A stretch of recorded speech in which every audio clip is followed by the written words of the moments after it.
out there into the world. So thank you for joining me for my weekly live stream, usually here on Wednesdays around 11 o'clock Eastern time.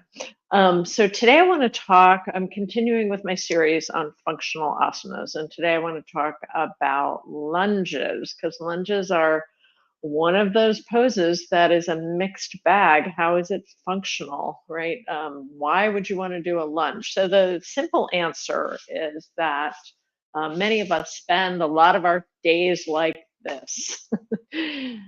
We just sit a lot. And by the way, you may have heard sitting is the new smoking, which is kind of accurate in some ways. We're far too sedentary. However, I was listening to an anthropologist and he said, even in traditional cultures, people sit a lot.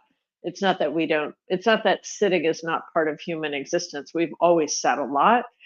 But in traditional cultures, people get up every 20 or 30 minutes, which is what you hear the advice from health professionals, get up every 20 or 30 minutes.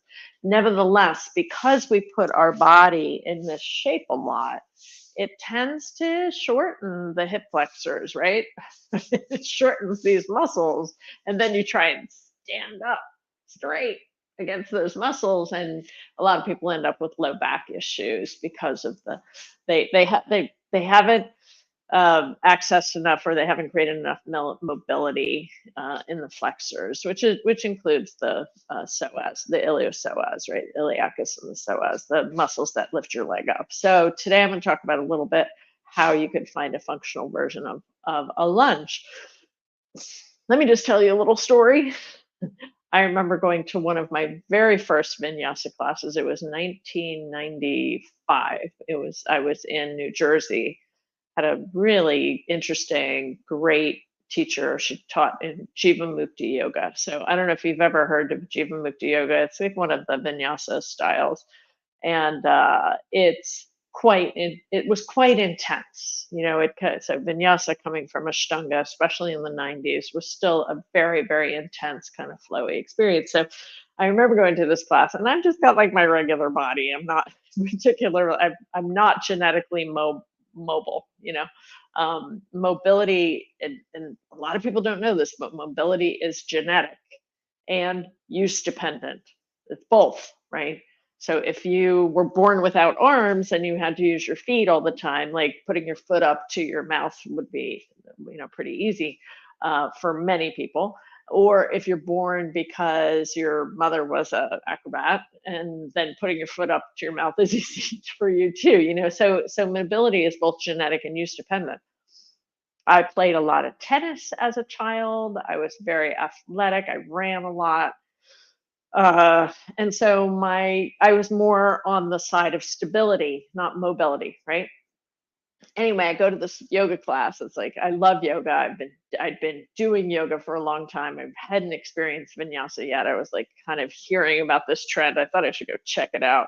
And I remember I was kind of like hiding in the back of the class, and the front row of the class, the thing that stuck out in my mind was how so many of them almost had their pelvis on the floor in lunges. You know what I'm talking about? Like they're in this lunge, and of course I can't demonstrate it because I don't have a very mobile body, but like they were lunging so deep that the pelvis was almost to the floor, right? The pelvis was almost to the floor. So why is that a problem? It might not be. For some people, it might not be. I want to be very clear. Everybody's different, right? But for some folks, that creates a lot of problems with the sacroiliac joint. So one of the biggest risks of lunges is the shear stress that happens between the sacrum and the pelvis and the ilium, right? And that then you've got these ligaments. I mean, you've quite a few of them, ligaments holding the sacrum in there, and that stuff gets weak and overstretched, and then your sacrum's really squirrely. Then you start having a lot of pain. I can't tell you how many times I've heard this story from people that have been doing yoga for a long time. So what do you want? Like, how am I going to stretch my flexors if I don't shove my pelvis down to the floor? There's lots of ways. And one of them is that when you're doing the lunge, rather than having this like extreme anterior rotation in the pelvis, meaning the whole pelvis is going forward, right? That we kind of neutralize that a little bit by pressing this sacrum down and using the lower abdominal muscles. You start to create more sensation in the front of the leg of stretch, and for many people that's a simple fix to for the hypermobility people, right? Now, the other issue that comes up in lunges all the time is, especially low lunges, is knees. And I tend to work with an older population, and many people will say, I just can't be on my knees, it hurts. Here's a couple of fixes. Of course, having a thick mat is a good one. Some people, two mats is a good one. Another simple fix is have a little padding. Use a blanket under your knee for the lunge, right? Maybe two blankets under the knee. And here's really the thing that I love. I love practicing this myself if my knees are feeling a little sore, and I love teaching it. Why not? You have this nice, big, fluffy marshmallow under your knee. It feels amazing. Why not use a bolster for lunges? It's a really simple fix. And then I can get some of the some of the functional benefit of the lunge without compromising my knee. So that can be another great way to do it. Of course, another solution is not to put your knee down at all, right? However, that requires balance.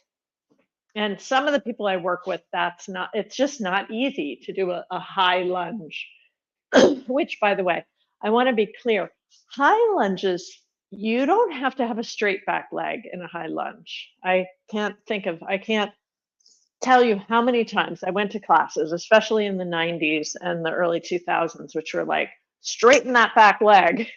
Why? Right?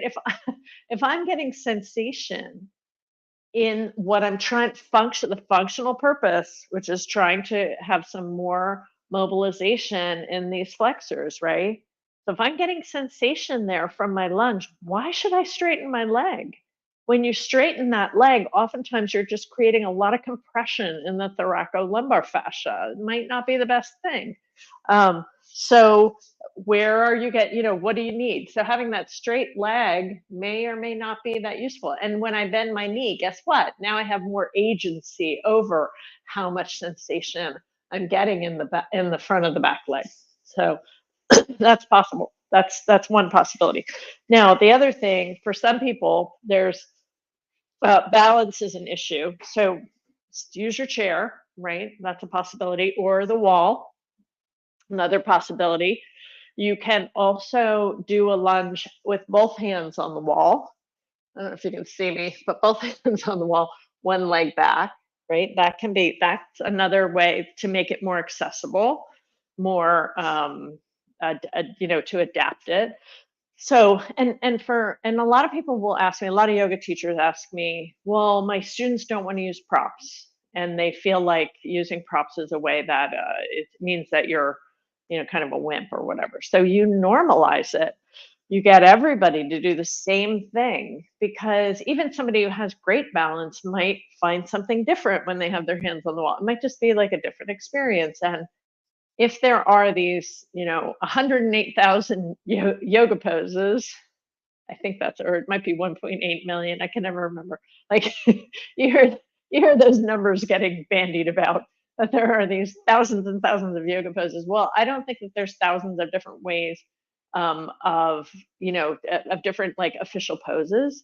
It's just every pose has a myriad of ways that you can use it. There's so many different ways to adapt each pose, and just using the mind in different places in the body in the pose is also an excellent way to make the pose different and use it for different functional purposes. So, okay, so I think that's it about lunges. Oh, I did want to say one more thing. Like, you will see sometimes people doing chair yoga with a lunge like this. It's sort of like a warrior two kind of version thing.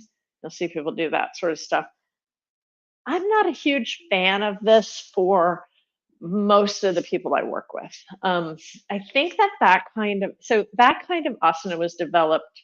I remember learning it from some of the people who developed it. That's how old I am, back in the 90s, right? And the one specific teacher, he was an Iyengar teacher that was teaching that, had multiple sclerosis, and so he had muscular weakness.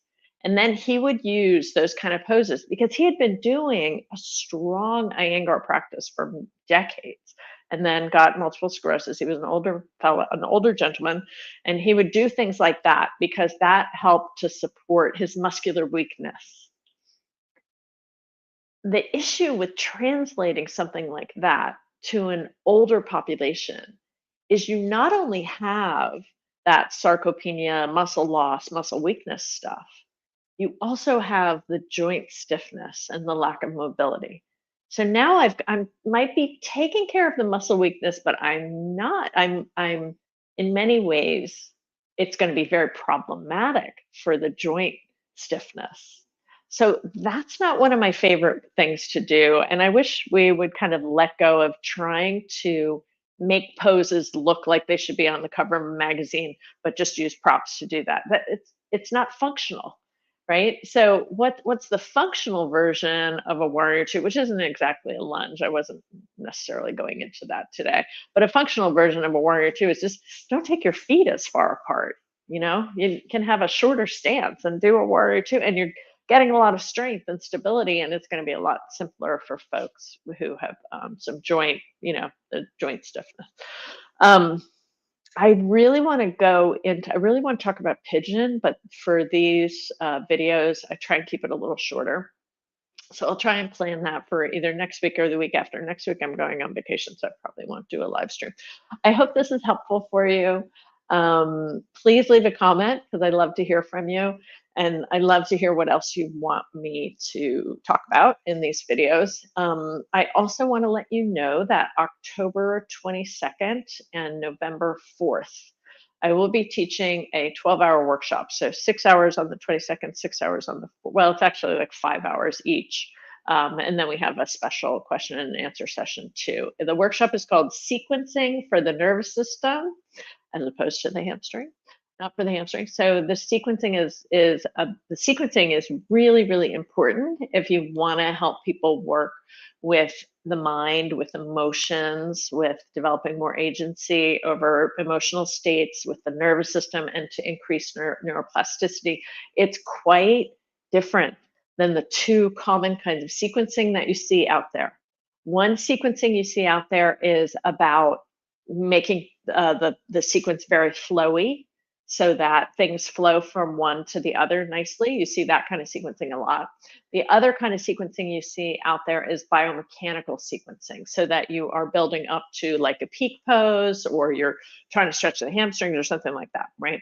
So those are the two kinds of sequencing out that are really common. The kind of sequencing that I teach, which is not really common at all, is sequencing for the nervous system and for the mental emotional states. I've been teaching this to therapists for more than 15 years at the Mountain Area Health Education Center here in Asheville. This is stuff I really love sharing with yoga teachers if you're interested.